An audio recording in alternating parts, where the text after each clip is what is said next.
I wanted to, rather than focus on the amazing things about insects, I was hoping to ask you about something that's more sort of terrifying, and that is the insect apocalypse.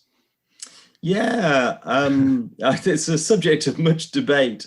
I mean, the apocalypse is, perhaps too strong a word, but there is certainly something really worrying happening with the insects. They, at least where we have data, and that's a big caveat because there are lots of places where we don't have any data, but in Europe and North America, where we do have some long-term monitoring of insect populations, the overwhelming pattern is negative, and some studies show really rapid declines. I mean, perhaps the best known was published in 2017 from Germany, and it's based on malaise traps, which capture all flying insects. And German entomologists have been putting these traps on nature reserves since the late 1980s. And basically they found a 76% drop in the biomass of insects caught per day per trap between 1989 and 2016. Sorry, I realize my email is beeping. 76% drop in 26 years. That's, that's really disturbing. That suggests a pace of decline that nobody had previously suspected. We knew biodiversity was declining, but nothing like that. And qualitatively, is it just the numbers, or are we also seeing large numbers of species go entirely extinct? Not yet, no. I mean, that, so far as we know, it's very difficult to definitively declare an insect extinct because, how can you be sure there isn't one somewhere? It's hard enough with rhinos. It's really, really difficult with parasitic wasps that are 2 millimeters long or whatever.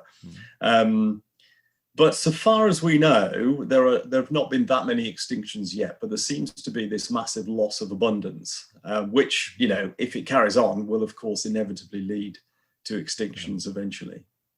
The interesting thing is, you hear about this a lot in the news with respect to bees, and I guess that's because bees are charismatic guys. But so this is far more widespread. It's all flying species. So far as we know, it's all species.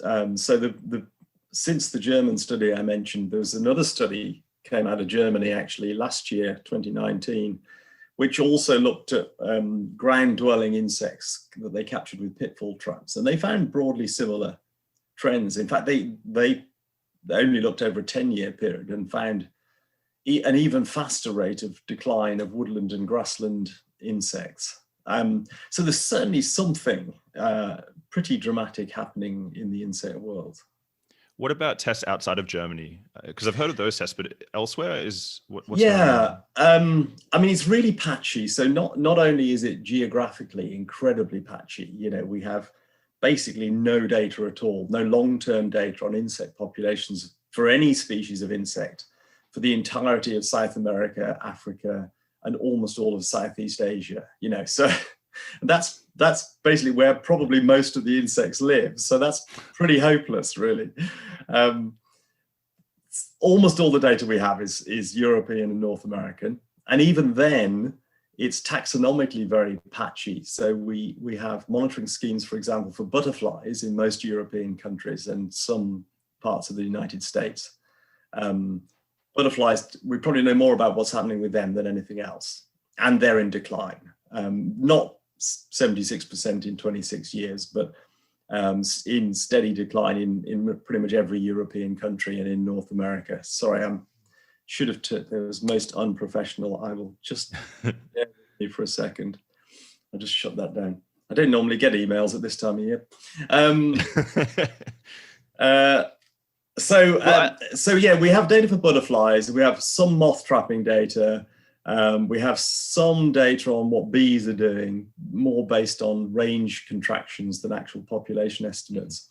But that's just a kind of the tip of the iceberg when you think how many species of insect there are, and we probably have data for less than 1% of existing insect species, I would think.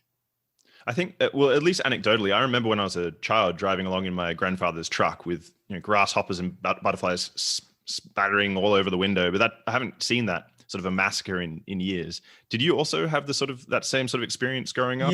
Yeah. Do you mind if I ask, how long ago would that have been? How old are you roughly? So it would have been over 20 years ago. Okay, so I'm kind of surprised actually that it's... Sorry, now the phone's going, one of those days. I'm surprised actually you can remember that, because I would have guessed you might have been slightly too young. I mean, it's the one aspect of all of this that people have noticed. You know, most ordinary people don't pay that much attention to insects, and you know, most of them could disappear and nobody would notice. They might notice the consequences, but they wouldn't notice the lack of insects themselves. But the thing that people do notice is that the windscreens don't get, you know, covered in splattered bugs anymore. And I think everyone, I would have said, over the age of about 40, can remember a time when, you know, if you went for a summer drive, you had to stop every couple of hours to clean the windscreen. This might have been because my grandfather was a sheep farmer and he lived in the countryside, though. Maybe more flies in Australia than many places. Yeah, it could be. But certainly, yeah, absolutely. You know, when I was a kid, and actually when I was a young adult in my 20s, I used to have a motorbike. And you just, you know, in the summer, you'd reach a point where you just couldn't see anything at all. And, you know, the visor would just be completely opaque with, you know, the remains of poor insects that you'd headbutted as you went along. And that just doesn't happen. You long for those days. Well, in a sense, yeah. I mean, you know, at the time it didn't seem like such a great thing, but now it seems really sad that it doesn't happen. Escaped Sapiens.